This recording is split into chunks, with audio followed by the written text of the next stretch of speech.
compartilhar hoje. Uma palavra que eu gostaria que toda a igreja escutasse, né? Todas as pessoas que estão conosco escutassem essa palavra. Algo que Deus ministrou no nosso coração durante essa semana. Só que você está aqui, então eu vou lançar essa semente no seu coração, e eu sei que essa semente dará o seu fruto e cumprirá o propósito pelo qual ela está sendo lançada e semeada no seu coração. Abra comigo, por gentileza, no livro dos Salmos, no capítulo 133.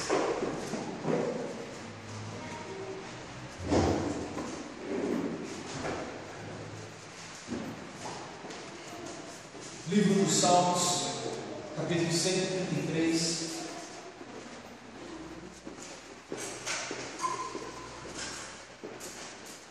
Vamos ler o capítulo todo. Não se assuste, é um capítulo curto, né? Verso 1. Ó, como é bom e agradável viverem unidos os irmãos. É como um óleo precioso sobre a cabeça, o qual desce para a barba de Arão, e desce para a gola de suas vestes. É como o orvalho do Hermon, que desce sobre os montes de Sião. Ali ordena o Senhor a sua bênção e a vida para sempre. Amém? Como é bom e agradável quando os irmãos convivem em união. A NVI diz assim, a King James atualizado: como é feliz e agradável observar quando os irmãos vivem em fraternidade. Que surpresa boa, né? Seja bem-vinda, Lourdes. Muito bem-vindo em nome de Jesus. Essa versão que nós acabamos de mencionar está falando a respeito de como é feliz e agradável observar quando os irmãos vivem em fraternidade, em união, em comunhão. Queridos, este texto sagrado, este capítulo 133 do livro dos Salmos, fala basicamente a respeito de comunhão, a respeito de uma união fraternal que os irmãos em Cristo Jesus devem viver e devem desfrutar. Quando nós olhamos este texto, nós podemos perceber vários benefícios que aqueles que vivem e praticam a comunhão podem desfrutar. Eu quero trabalhar um pouco esta noite a respeito deste assunto, a respeito da importância da comunhão. A importância da comunhão. E nós vemos, querido, que a comunhão era uma prática contínua que a igreja de Atos dos Apóstolos praticava. Você vai perceber em todo o livro de Atos, desde o início até o fim, e você vai perceber também o apóstolo Paulo trabalhando este assunto nas suas cartas, e você vai perceber que a comunhão era uma prática contínua, era uma prática importante que a igreja tinha nos seus primeiros dias, e essa prática é algo que nós devemos cultivar continuamente também em nossos relacionamentos. Eu e você, queridos, precisamos entender o valor que há na comunhão. Atos do capítulo 2, versículo 42, diz que aqueles que se converteram, eles perseveravam na doutrina dos apóstolos e na comunhão. Eles perseveravam tanto no ensino que os apóstolos estavam trazendo, o ensino de Cristo, a doutrina que Jesus Cristo havia trazido e estabelecido para aquela igreja. Só que eles perseveraram não apenas na doutrina dos apóstolos, como também perseveraram na comunhão. Então nós vemos que havia perseverança tanto no ensino da palavra de Deus, como também na comunhão. Isso nos mostra, querido, que não pode haver perseverança apenas no ensino da palavra e desprezar a comunhão. Como também nós não podemos desprezar a doutrina da palavra de Deus, o ensino da palavra de Deus, e valorizar a comunhão acima dela. Eu vejo que essas duas coisas, elas precisam caminhar de mãos dadas, elas precisam caminhar em unidade, tanto o ensino da palavra como a comunhão, como o relacionamento entre as pessoas, o relacionamento entre os irmãos. Existem pessoas, querido, que estão longe de Deus e longe das pessoas, outras que estão perto de Deus e distante das pessoas, outras que estão perto das pessoas, mas estão distantes de Deus. E ao olharmos a Bíblia Sagrada, nós vamos entender que nós devemos estar perto de Deus e também perto das pessoas. Significa que tanto o relacionamento com Deus como o relacionamento com as pessoas são de suma importância aos olhos de Deus, e nós também devemos valorizar isso. Você pode dizer amém? Provérbios 18:1 diz que o solitário, ele busca os seus próprios interesses e insurge-se contra a verdadeira sabedoria. A pessoa que se isola, querido, ela está buscando os seus próprios interesses, ela está desprezando aquilo que é agradável aos olhos de Deus, ela está buscando satisfazer somente as suas necessidades, e o texto diz que ela se levanta, se insurge contra a verdadeira sabedoria. Por quê? Porque, querido, é no convívio com os irmãos, é no convívio com as pessoas, é na multidão de conselheiros que você e eu desfrutamos da verdadeira sabedoria. Então, através do relacionamento, através da comunhão, nós podemos viver e cumprir aquilo que é o propósito de Deus para a nossa vida. Então, ao vermos este texto de Atos, no capítulo 2, se você puder comigo, acompanhe lá. Nós vemos que esta igreja, a igreja dos apóstolos, a igreja apostólica, a igreja primitiva, vivia em comunhão. Vamos ver a partir do versículo 42 do capítulo 2. E perseveravam na doutrina dos apóstolos e na comunhão, no partir do pão e nas orações. Então veja que aqueles irmãos perseveraram na doutrina e na comunhão. Agora vamos entender um pouco este termo comunhão. A palavra que Lucas, o escritor de Atos, usou é a palavra koinonia.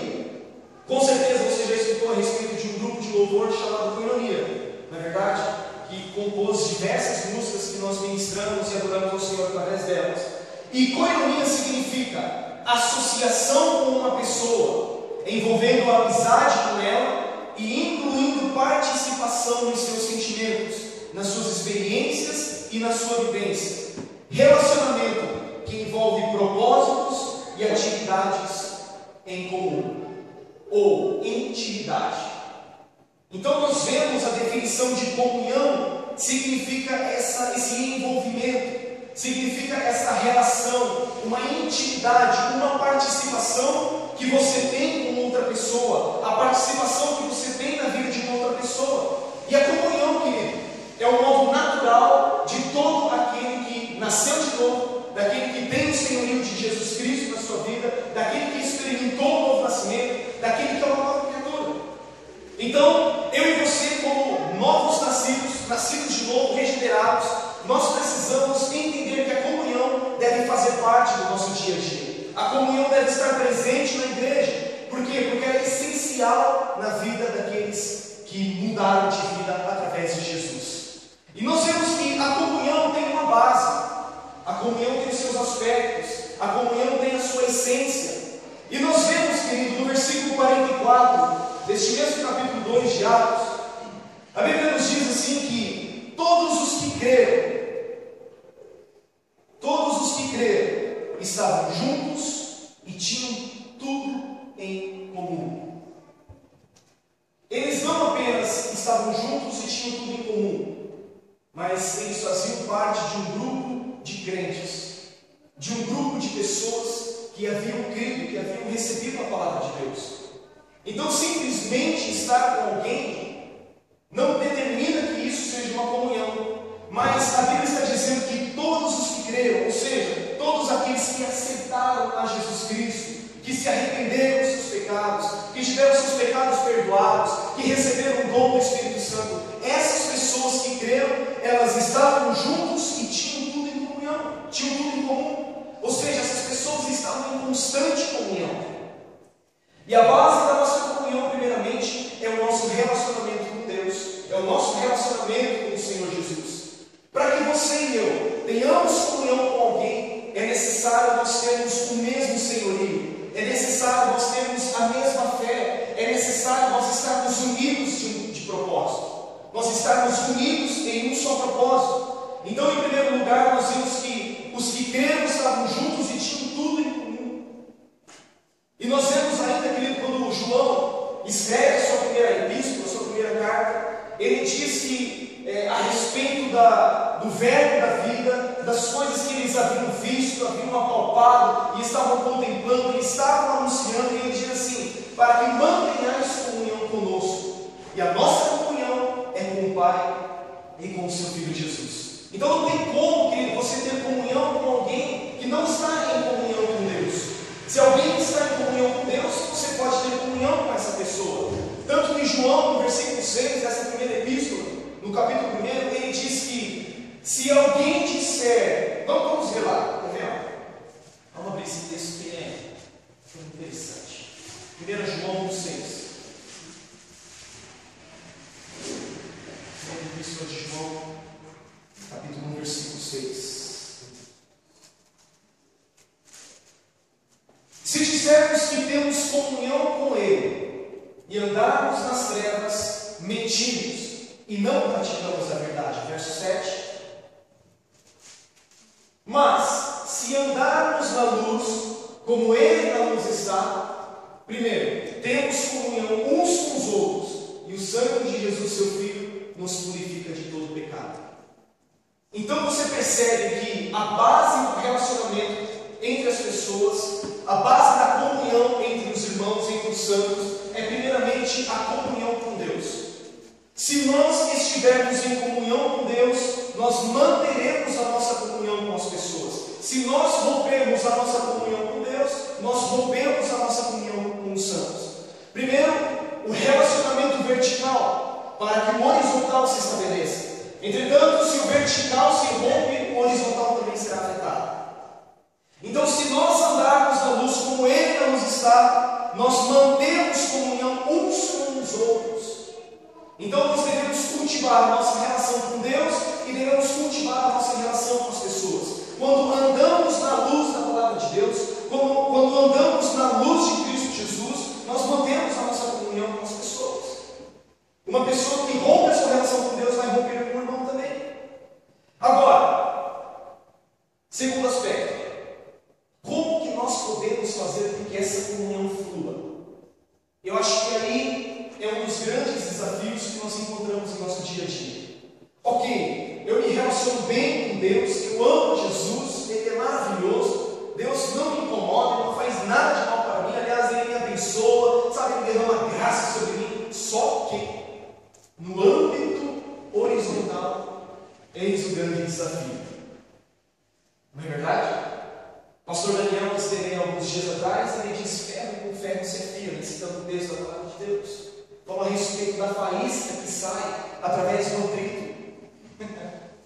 Mas isso é bom, isso é importante, por quê? Porque isso nos leva a um crescimento. E o apóstolo Paulo, em Filipenses, no capítulo 2, Paulo nos mostra, nos primeiros versículos deste capítulo, como que pode fluir a comunhão entre os santos, como pode fluir a comunhão com as pessoas. Versículo 1, ele diz assim: se há, pois, alguma exortação em Cristo, alguma consolação de amor, alguma comunhão do Espírito. Comunhão de quem? Do Espírito. Você vai perceber que sempre que fala de comunhão no Novo Testamento, a comunhão está relacionada à pessoa do Espírito Santo. A bênção apostólica que geralmente fazemos no final dos cultos fala que a graça do Senhor Jesus Cristo, o amor de Deus, nosso Pai, e a comunhão do Espírito Santo seja com todos. Então, a comunhão é algo espiritual. A comunhão é algo que é do querer e da vontade do Espírito Santo. E Paulo está dizendo: se há alguma comunhão do Espírito, se há entranhados afetos e misericórdias, completai a minha alegria, de modo que penseis a mesma coisa, tenhais o mesmo amor, sejais unidos de alma, tendo o mesmo sentimento. Então, para que a comunhão flua, Paulo, neste versículo 2, diz algumas coisas que nós precisamos ter na nossa vida. Ele diz assim: vocês precisam pensar a mesma coisa, vocês precisam ter o mesmo amor, vocês precisam ser unidos de alma, tendo o mesmo sentimento. Outras versões falam que devemos ter a mesma atitude, o mesmo espírito, o mesmo amor. Queridos, para que a comunhão flua entre as pessoas,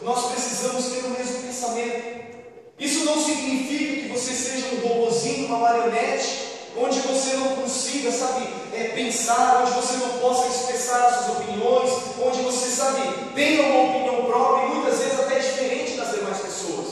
Paulo não está dizendo isso. Paulo está dizendo que nós devemos ter um modo de pensar. Por quê? Porque eu e você temos a mente de Cristo. Significa que você e eu devemos ter o mesmo propósito, nós devemos ter os mesmos objetivos, que é o de implantar, de estabelecer o reino de Deus, de vivermos a palavra de Deus, de vivermos a verdade do Senhor. Então Paulo não está dizendo que nós devemos ser, desculpa a expressão, um bando de bobo. Não, o pastor falou, você tem que seguir e esquece a sua opinião. Não é isso. Mas quando fala de ter o mesmo pensamento, fala de você ter o mesmo objetivo, de você ter a mesma atitude. Sabe, querido, naquilo que é essencial, nós devemos ter unidade. Naquilo que não é essencial, ou seja, nas diferenças, nós devemos ter liberdade. E em ambas as coisas nós devemos ter um amor. Naquilo que é essencial, unidade, mesmo pensamento. No que não é essencial, dê liberdade para a pessoa pensar. Só que em todas as coisas nós devemos ter um amor. E é aí que nós rompemos os princípios da palavra de Deus. Naquilo que é essencial, não há unidade. Naquilo que não é essencial, há contenda. E também não há amor. E aí nós não deixamos as pessoas terem a liberdade de ter o próprio entendimento. Só que, querido, nós precisamos crescer em comunhão. Este ano é um ano de crescimento, não é verdade? E esse crescimento dói.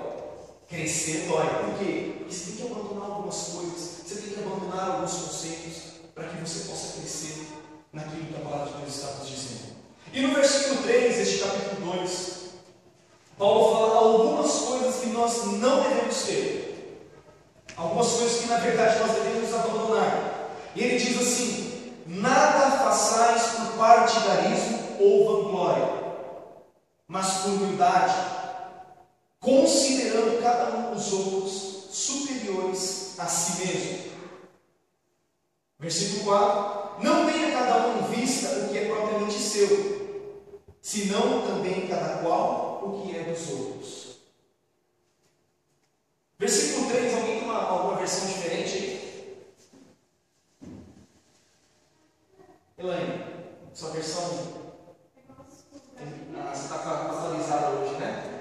Mas sabe, esse texto em outras versões fala a respeito de que não podemos fazer nada por rivalidade, sabe, por vanglória, por tentar estabelecer os seus próprios interesses. Querido, e para que isso aconteça, e Paulo escreve todo esse capítulo 2, esse início de capítulo 2, ele escreve para resolver problemas de relacionamento que havia na igreja de Filipos. Tanto que no capítulo 4, ele escreve falando a respeito de duas irmãs, Síntique e Evódia, para que elas tivessem o mesmo pensamento do Senhor. Por quê? Porque essas duas irmãs estavam com um relacionamento rompido.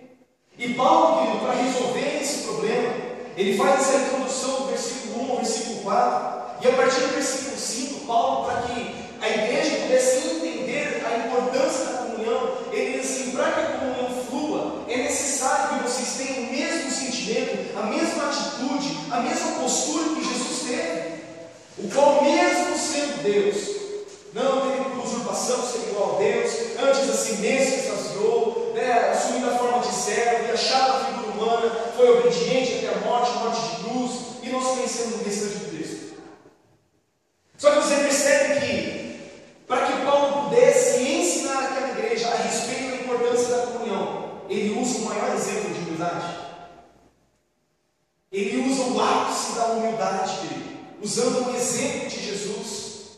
E ele está dizendo assim: tenham a mesma atitude, tenham o mesmo sentimento, tenham a mesma maneira de pensar que Jesus teve. Aquele que tendo tudo, viveu como se não tivesse nada. Aquele que sendo o Criador de todas as coisas, viveu como sendo ninguém. E ele está dizendo: é necessário que vocês tenham o mesmo pensamento, é necessário que vocês tenham essa mesma atitude. Por isso, querido, que, sabe, num determinado lugar, pode ter muitas pessoas, elas podem estar juntas, pode haver uma grande multidão. Só que o simples fato de elas estarem reunidas não significa que elas estejam em comunhão com Deus e vivendo a comunhão estabelecida por Deus na sua palavra.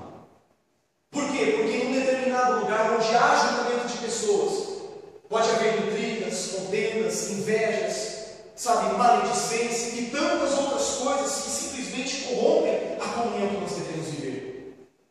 Então nós precisamos entender que existem algumas coisas que nós precisamos ter e outras que nós precisamos tirar da nossa vida.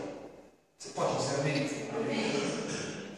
E um outro aspecto é que, para que a comunhão flua, nós vimos essas atitudes que nós devemos ter, só que a comunhão também precisa ser mútua. Ou seja, ela precisa ser de uns para com os outros. De uns para com os outros. E aí você vai perceber, em todo o Novo Testamento, onde Paulo escreve a respeito de relacionamento, ele diz assim, uns com os outros. Uns com os outros. Repetidamente, Paulo fala a respeito deste termo, uns com os outros. Nós devemos perdoar uns aos outros. Significa, querido, que eu preciso te perdoar da mesma forma como você precisa me perdoar. Você precisa perdoar o seu irmão da mesma forma que o seu irmão precisa também te perdoar. Significa, querido, para que a comunhão aconteça, ela precisa ser mútua. Ela precisa ser de uns para com os outros. Você não vai, sabe, se você não investir na comunhão, você não vai, sabe, adquirir nada dela. Você consegue sacar alguma coisa do banco sem antes depositar? Você consegue sacar algum valor do banco se você não tiver depositado alguma coisa? Assim também é o relacionamento entre pessoas. Assim também é a comunhão. Eu preciso depositar para que eu possa colher. Eu preciso semear na vida das pessoas para que eu consiga colher também. Então veja comigo em Romanos capítulo 12.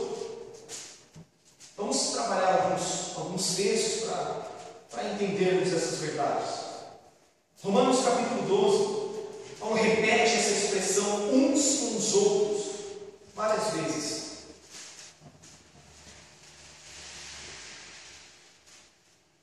Romanos capítulo 12.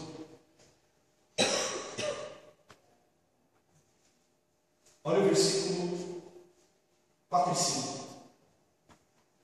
Porque assim como num só corpo temos muitos membros, mas nem todos os membros têm a mesma função. Guarde isso. Nem todos os membros têm a mesma função. Nem todo mundo é mão, nem todo mundo é olho. Paulo repete isso em 1 Coríntios capítulo 12. Nem todo mundo é igual dentro da igreja. Nem todo mundo é igual. Aliás, todo mundo é diferente. Cada um tem um jeito. Só que repetindo, naquilo que é essencial, unidade. No não essencial, liberdade. E em todas as coisas devemos ter amor. E aí no versículo 5 Paulo diz: assim também nós, conquanto muitos, somos um só corpo em Cristo e membros uns dos outros.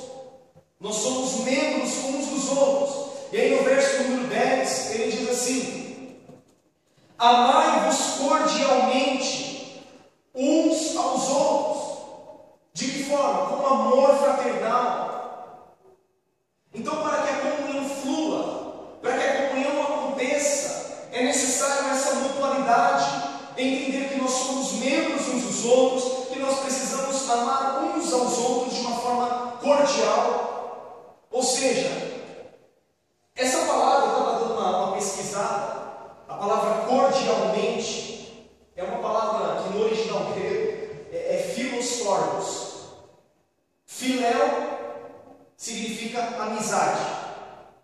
Storge significa um amor de família. Ambas as palavras são amor no original grego. O amor filéu e o amor storge. E aí Paulo usa a junção dessas duas palavras para dizer que você e eu devemos amar uns aos outros cordialmente.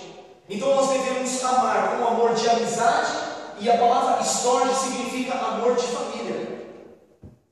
Então como que eu tenho que amar o Marcelo? É um amor philos. Eu tenho que amar o Marcelo como um amigo, e eu tenho que amar o Marcelo como um irmão dele. Amor cordial é isso, querido. E ele diz assim: amai-vos fraternal, o amor entre irmãos. Só que você percebe que Paulo diz: amai-vos uns aos outros cordialmente. E aí no versículo 10 ele ainda diz: preferindo-vos em honra uns aos outros. Você percebe como que ele usa essa expressão uns aos outros? Então eu preciso amar as pessoas, assim como as pessoas precisam me amar. Você precisa me amar, querido. Esse aí tem hora que é difícil, mas você precisa me amar. Assim como eu preciso amar você. Eu preciso honrar você, assim como você precisa honrar a mim. E quando eu falo isso, eu não estou falando porque eu sou pastor da igreja. Estamos falando de relacionamento entre irmãos. Estamos falando de um relacionamento de membros do corpo de Cristo. Nós somos um só corpo, membros do mesmo corpo. Então isso precisa ser algo que flua de uma forma natural. No versículo 16, Paulo diz assim, veja o 15. Alegrai-vos com os que se alegram e chorai com os que choram. Tende o mesmo sentimento uns para com os outros. Em lugar de seres orgulhosos, concedei com o que é humilde, não sejais sábios aos vossos próprios olhos. Uma coisa que é proibida aqui nessa igreja é você chorar sozinho e se alegrar sozinho. É proibido e é pecado fazer isso. Sabe, se você sofrer sozinho, se você chorar sozinho, se você passar por suas angústias sozinho, você está nos privando de exercermos o nosso papel e a nossa comunhão com o Senhor. E se você se alegrar sozinho, pior ainda. E nós precisamos chorar com os que choram e precisamos nos alegrar com os que se alegram. Amém? Sabe, querido, então, às vezes eu sempre digo que é mais fácil, muitas vezes, nós chorarmos com os que choram. A pessoa está em sofrimento, a pessoa está lamentando. Só que é mais difícil você se alegrar com os que se alegram. Por quê? Porque muitas vezes a pessoa recebeu aquilo que você estava esperando. A pessoa recebeu aquilo que você estava buscando. Então é um grande desafio você se alegrar com alguém que está se alegrando. Só que isso precisa ser mútuo. Eu preciso chorar com quem chora e eu preciso me alegrar com quem está se alegrando. Para que a comunhão então possa fluir e alcance o seu objetivo. Agora no capítulo 15, versículos 5 ao 7. Eu gosto muito da carta aos Romanos, porque do capítulo 1 até o capítulo 8, Paulo trata a questão do pecado, a questão de como o pecado fez com que o homem se afastasse da presença de Deus. Mas aí Paulo já trabalha a questão da justificação pela fé, sobre nenhuma condenação há para aqueles que estão em Cristo Jesus. Depois ele fala um pouco a respeito da nação de Israel, que eles não foram desprezados por Deus. E a partir desse capítulo 12, Paulo só trata questões práticas do dia a dia da igreja. E aí ele trata isso do capítulo 12 até o capítulo 16. E aí no capítulo 15, versículo 5, ele diz assim: ora, o Deus da paciência e da consolação vos conceda o mesmo sentir de uns para com os outros, segundo Cristo Jesus. Vamos ler novamente. Ora, o Deus da paciência. Para que a comunhão aconteça, você precisa ter paciência. Você precisa ter o mesmo sentimento que houve em Deus. Deus é um Deus de paciência e um Deus de consolação. Né? E Ele está dizendo assim, que esse Deus conceda a mim e a você o mesmo sentimento de uns para com os outros, segundo Cristo Jesus.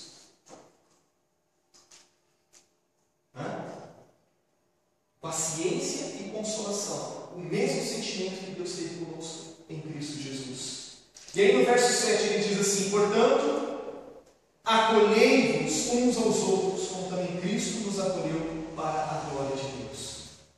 De que forma eu preciso acolher as pessoas? Eu preciso acolher as pessoas assim como Deus me acolheu em Cristo Jesus. Eu merecia ser acolhido por Deus?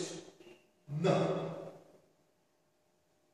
Deus precisava me acolher? Não. Só que a Bíblia está dizendo que da mesma forma como Deus em Cristo nos acolheu, nós devemos acolher uns aos outros também. Então nós vemos essas bases da comunhão, onde nós devemos primeiramente ter a comunhão com Deus, essa comunhão precisa ser mútua. E nós precisamos viver esse propósito, querido. E se nós vivemos de uma forma contrária, nós até conversamos no nosso grupo durante a semana. Veja comigo em Gálatas capítulo 5, versículo 14 e 15. Esse texto é um texto muito interessante. Gálatas capítulo 5.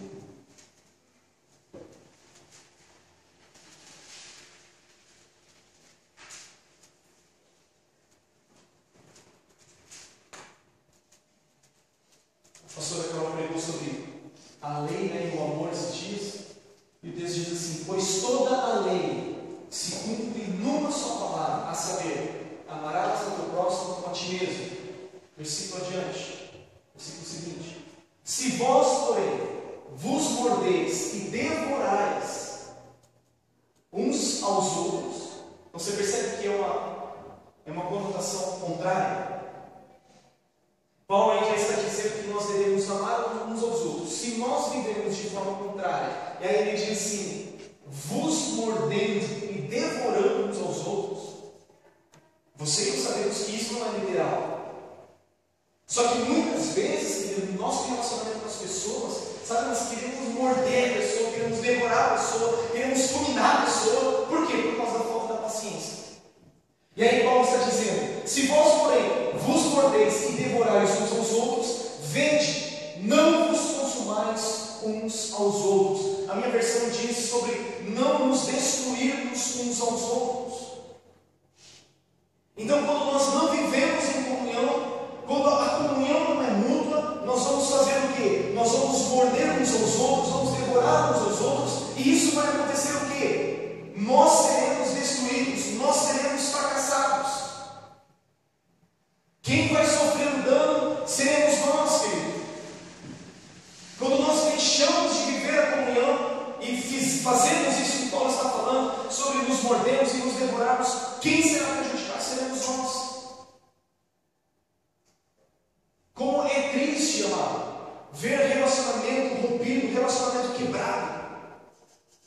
Alguém sai vitorioso de um relacionamento que foi quebrado? Não, com certeza não. E Deus está nos chamando para nós amarmos uns aos outros, suportarmos uns aos outros em amor. Suportar é dar suporte, é você fortalecer, é você colocar a pessoa aqui, ó, no seu ombro, nas suas costas.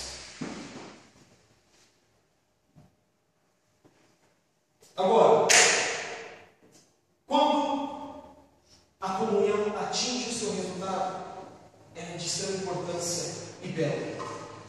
Nós lemos o texto inicial que diz: o bom e agradável é viverem os irmãos unidos, quando os irmãos vivem a união fraternal. Agora veja a importância dessa comunhão entre os santos. O texto diz que a comunhão é algo profundamente belo e agradável aos olhos de Deus, e também é belo e agradável para quem desfruta da comunhão. Agora vamos ver a importância dela no salmo que nós lemos no início, Salmo 133.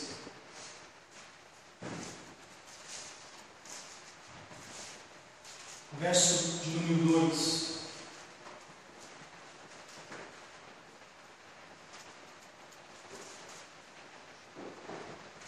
Salmo 133, verso 2. Como é bom e agradável viver unidos os irmãos. 2. É como o óleo precioso sobre a cabeça, o qual desce para a barba de Arão, e desce para a gola de suas vestes. É como o orvalho do Hermon, que desce sobre os montes de Sião. Então, nesse verso 2 e no verso 3, o salmista compara a comunhão a duas coisas importantes. Primeiro, ele compara a comunhão ao óleo, à unção, ao azeite. Ele diz que é como um óleo precioso sobre a cabeça, qual desce sobre a barba de Arão, e desce até a gola de suas vestes. E em segundo lugar, o salmista compara a comunhão ao orvalho.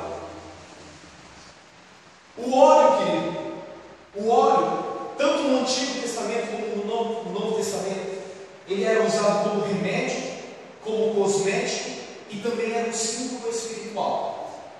As pessoas eram ungidas, o óleo era derramado sobre a cabeça de pessoas. Por quê? Porque ali Deus estava separando a pessoa para um propósito específico.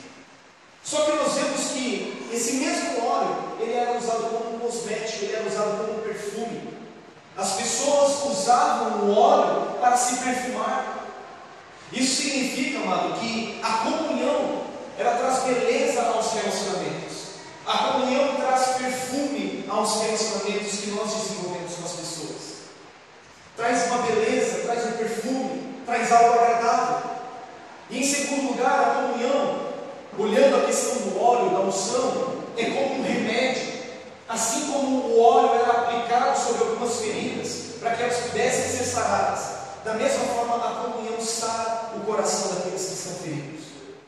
Sabe, eu e você, se nós queremos ser sarados, curados por Deus, sabe, em diversas áreas da nossa vida, nós precisamos entender que a comunhão é um aspecto importante que Deus usa para nos restaurar e para nos sarar para um propósito específico. Sabe o que isso significa? Que você e eu somos um instrumento de Deus para sarar a vida de pessoas, para restaurar a vida das pessoas. Assim como muitas vezes eu e você machucamos as pessoas, muitas vezes com atitudes, com palavras, ou com expectativas que não foram correspondidas, eu e você também podemos ser um instrumento, através da comunhão, para trazer cura às pessoas. É como um óleo, é como um azeite. E em terceiro lugar, eu e você podemos ser um canal, sabe, do amor de Deus.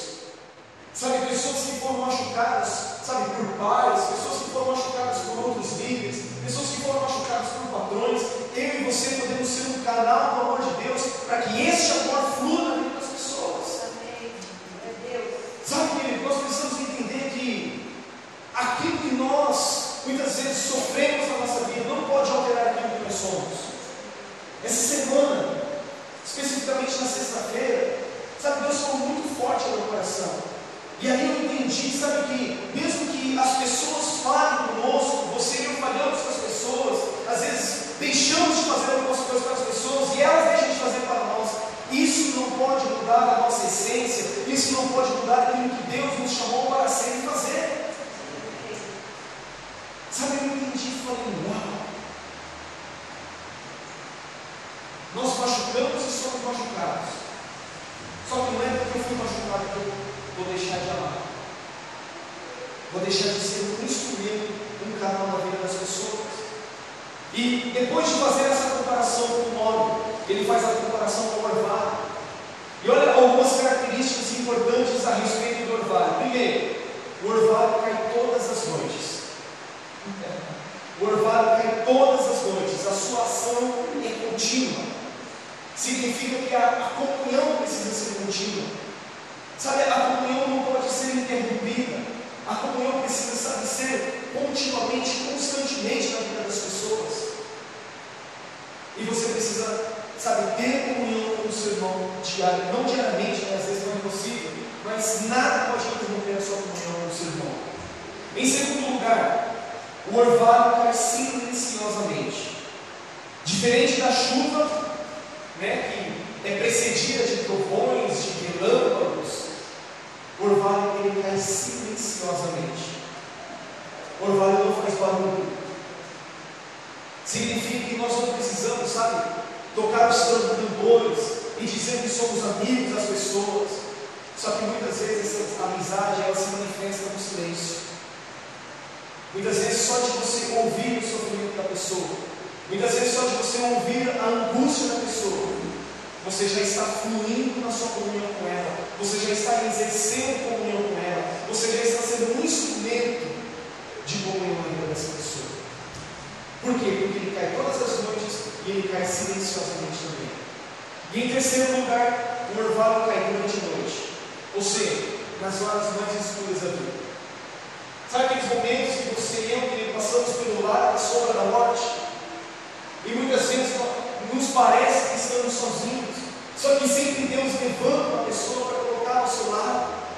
E essa pessoa está com você. Essa pessoa pode ser um amigo, pode ser um irmão, pode ser o seu esposo, sua esposa, mas ela está com você naqueles momentos de maiores dificuldades na sua vida. Significa, querido, que nós não podemos abandonar as pessoas.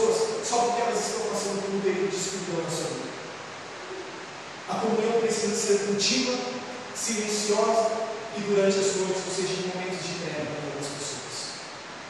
E finalmente, o orvalho vem depois de um dia muito quente, depois daquele sol de rachar a cabeça. O Argentino sabe muito bem qual é esse sol. O orvalho cai e refresca a terra. Isso significa que a comunhão traz refrigério, a comunhão traz renovo, a comunhão, sabe, faz com que as nossas forças sejam restabelecidas.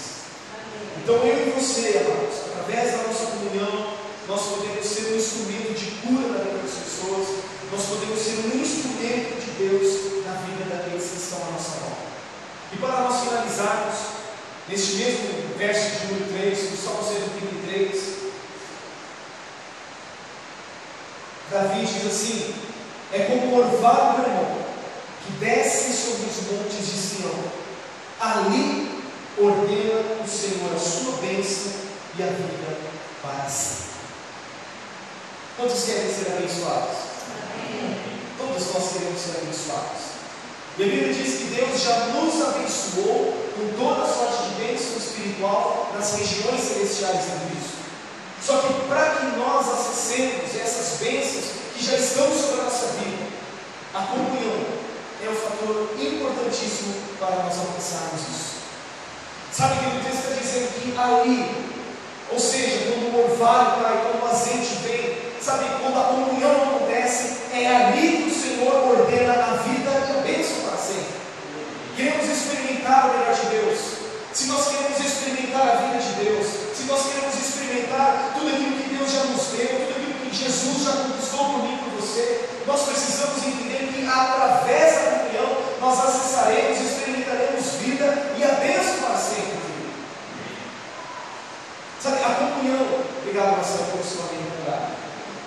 A comunhão, querido, é um instrumento para que você e eu desfrutemos de tudo aquilo que Deus tem para nós. O texto está dizendo: ali o Senhor ordena a vida e a bênção para sempre. Ter comunhão é ter tudo em comum, é ter o mesmo propósito, é ter o mesmo pensamento, é ter o mesmo senhorio, é ter uma só fé, uma só esperança, sabe, é ter o mesmo sentimento uns para com os outros. Ter comunhão, querido, começa dentro de casa, começa dentro do lar. Primeiramente, os maridos e as esposas precisam ter tudo em comum. Não é verdade? Ter tudo em comum, para que eu e você experimentemos a vida e a bênção para sempre. Sabe, irmão? E além de nós desfrutarmos de bênçãos da parte de Deus, a comunhão também abre portas para que os novos convertidos venham e permaneçam na casa de Deus. Sabe quantas pessoas que permanecem nas igrejas por causa de comunhão, por causa de relacionamentos, por causa de pessoas? Sabe, com certeza, eu posso afirmar que quase 90% ou 100% de nós que estamos aqui nessa noite, nós nos convertemos através de alguma pessoa. Muito próxima ainda, não é verdade? Foi através de alguém, foi através de um parente, através de um amigo, sabe, através de uma pessoa próxima a você, e essa pessoa foi um canal de Deus para que você fosse salvo, para que você fosse alcançado pelo Senhor e para que você estivesse aqui. Eu fui uma assim, através de pessoas que estavam próximas a mim, eu me converti e fui salvo. Isso significa que a nossa comunhão vai abrir as portas para que as pessoas permaneçam na casa de Deus. Se você olhar no último versículo do livro de Atos, no capítulo 2, você vai perceber que eles perseveravam na comunhão, perseveravam na doutrina, no partir do pão, nas orações, eles tinham tudo em comum, sabe? Eles tomavam suas refeições no templo, de casa em casa, eles oravam juntos, eles buscavam a Deus juntos, eles tinham essa comunhão. E aí o último versículo diz: enquanto isso, o Senhor acrescentava dia após dia os que iam sendo salvos. Então, quando nós perseveramos no ensino da palavra, quando nós perseveramos na doutrina de Cristo, quando nós perseveramos na comunhão, perseveramos também no relacionamento com as pessoas, a Bíblia está dizendo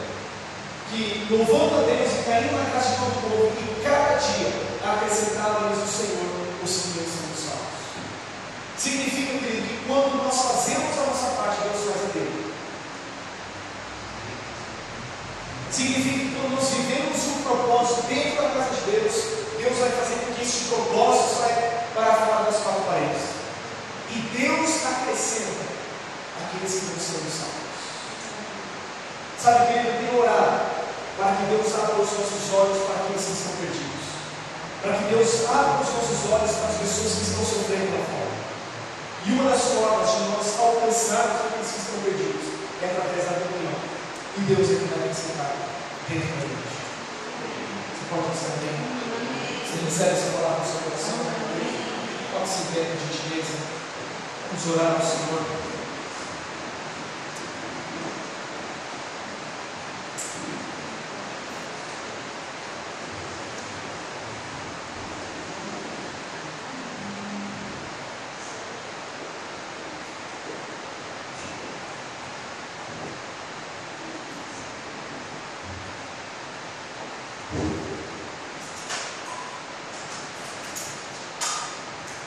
Gostaria que você fechasse seus olhos nessa hora.